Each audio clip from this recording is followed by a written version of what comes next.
The Great Britain Lions were once a cornerstone of British sporting culture, a proud rugby league institution forged through legendary Ashes battles against Australia throughout the 20th century. But by the 1990s, the rise of the NRL, Super League and State of Origin began to eclipse the Lions' relevance. And by the early 2000s, both the Ashes series and the Great Britain brand quietly faded from the Rugby League calendar. Over a decade later, in 2019, the Lions were brought back for a long-awaited Pacific tour, but the nostalgia didn't spark the excitement many had hoped. 4 defeats from 4 games turned the comeback into a disaster, and the Great Britain revival was quickly shelved again, leaving hardcore fans asking, how did it all fall apart?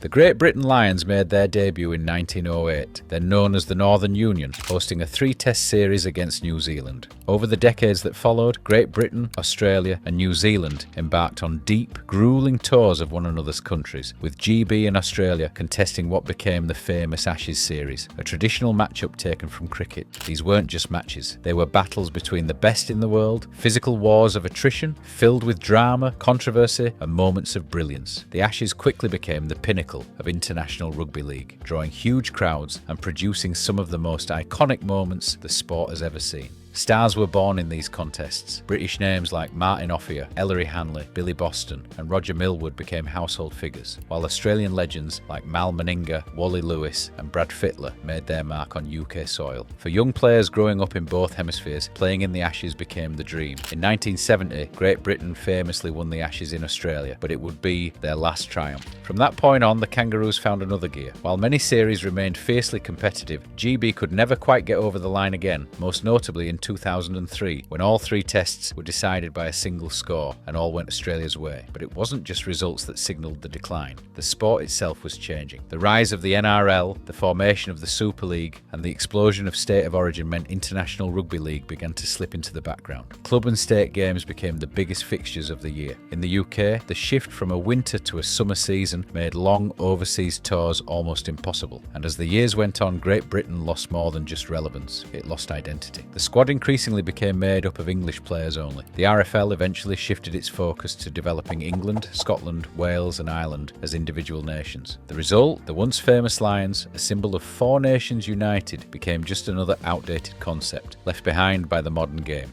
After the Great Britain Lions were disbanded, the international rugby league landscape began to shift. In 2008, New Zealand shocked the world by defeating Australia in the World Cup final, becoming only the 3rd nation ever to lift the trophy. The Pacific nations, especially Tonga and Samoa, began to rise, not just participating, but competing at the highest level. New names like Italy, the USA and Jamaica also emerged onto the international scene. Then came the 2017 Rugby League World Cup, capped by a bruising, low-scoring final between Australia and England in Brisbane. A 4-0 win for the hosts. England, under Australian super coach Wayne Bennett, had transformed into a disciplined, defensively elite unit. This was a direct response to the heartbreak of the 2013 semi-final, a loss to New Zealand in the dying seconds at Wembley. Bennett's appointment was controversial. Some English greats like Jamie Peacock and Kevin Sinfield publicly backed former coach Steve McNamara to continue, while Australian legend Wally Lewis questioned whether an Aussie should ever coach England. But after the 2017 World Cup final, many hailed England's progress, and International Rugby League started to regather momentum. That same year, in May 2017, the RFL announced that the Great Britain and Irish Lions would return in 2019 as part of a new international calendar designed to revitalise representative rugby league. GB would tour the Southern Hemisphere, taking on Tonga, Papua New Guinea and New Zealand. The revival was met with excitement. Fans, players and media outlets embraced the return of the iconic red, white and blue V, and the possibility of rekindling classic rivalries. Bennett himself called it an honour to coach the returning Lions.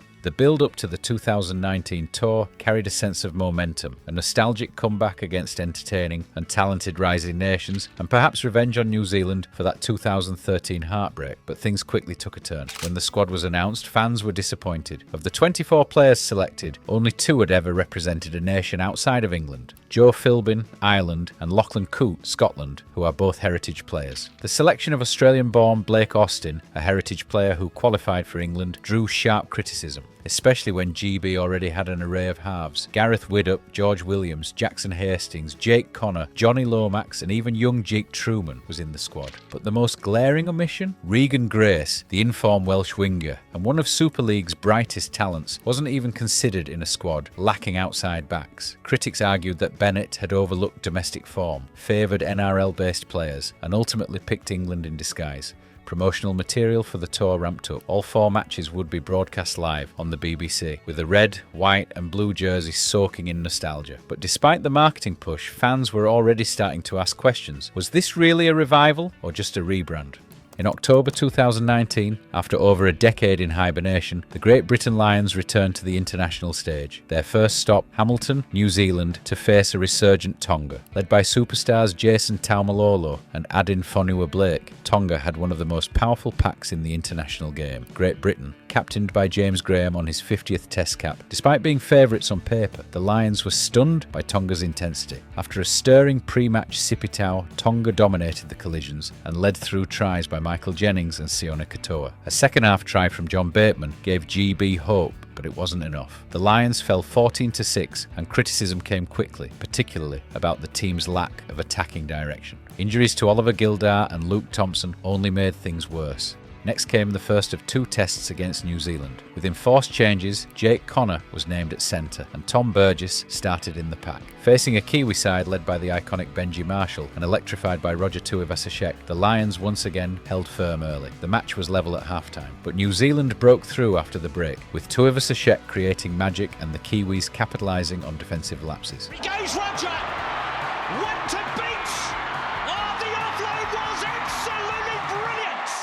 A late score by Darryl Clark gave GB a glimmer, but Ryan Hall's injury and a missed chance by Jermaine McGilvery sealed a 12-8 defeat. Despite the improved effort, the Lions were 0-2 and confidence was dwindling. Game 3 in Christchurch was a tactical misfire. Injuries and desperation saw Blake Austin, an Australian-born half, shifted to the wing, while Jack Hughes was played out of position in the centres. New Zealand brought in Sean Johnson, who extended their lead with a slick try as the Lions' attack fell apart. The result? 23-8, a third straight loss, and Bennett admitted the team had regressed since 2017. Then came Port Moresby. Rugby league is the national obsession in Papua New Guinea, and the Lions were met with passion, joy and boiling intensity. The tour finale turned nightmare when James Graham, playing in his final international, was concussed in the game's first tackle. Despite early tries from Austin and Hodgson, PNG fought back, led by a moment of brilliance from Edwin Ipapa before half-time. Ipapa short side, goes straight up the middle. Edwin Ipapa, he scores! Does Edwin Ipapa? Aston won't get there. Edwin Ipapa on the spot of half-time. The second half was a meltdown. The Kumals blitzed GB with a 28-point onslaught to win 28-10, handing the Lions a humiliating 0-4 whitewash. It was one of the most disappointing international tours in the sport's history. Media reaction was damning. In the UK, Bennett's position was under immediate scrutiny. Fans and journalists criticised poor selections, lack of attacking identity, and the decision to sideline homegrown talent like Regan Grace. Australian outlets called for calm, but the damage was done. The 2019 Great Britain comeback was a disaster, a revival built on nostalgia, but executed without clarity or cohesion. After the tour, Wayne Bennett's contract was not renewed. In early 2020, he was replaced by Sean Wayne, a Wigan Warriors legend and lifelong student of the English game. Wayne's appointment was well received. Fans welcomed his commitment to scouting Super League closely and giving local players a fair shot. Commentator Dave Woods noted that Wayne's energy and media engagement were a much-needed contrast to Bennett's distant and stoic approach. The Great Britain Lions haven't returned since. Although there were whispers of a revival for the 2024 Ashes, the idea was quietly shelved, especially as the squad would have been made up exclusively of English players. The reality is stark, with limited top-tier talent coming from Scotland, Ireland or Wales, and little financial backing. The need for a merged Great Britain side has vanished. Since 2019, fan demand has been virtually non-existent. The Lions' comeback was meant to rekindle greatness. Instead, it became a case study in how not to revive a legacy.